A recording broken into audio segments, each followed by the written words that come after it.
દિવસે શ્રી રામના જન્મદિવસને રામનવમી અથવા રામ જયંતી કહેવામાં આવે છે.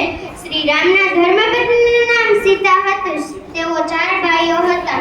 શ્રી રામ, લક્ષ્મણ, ભરત અને શત્રુઘ્ન હતા. તેઓના પિતાનું નામ રાજા દશરથ અને તેમની માતાનું નામ કૌશલ્યા હતું. ચૈત્ર મહિનાની શુદ્ધની નોમને જ રામનવમી કહેવામાં આવે છે. આ દિવસે કૌશલ્યાએ ભગવાન શ્રી રામને જન્મ આપ્યો હતો.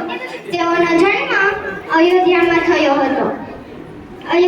થયો હતો. અંતમાં તો એટલું જ કહેવા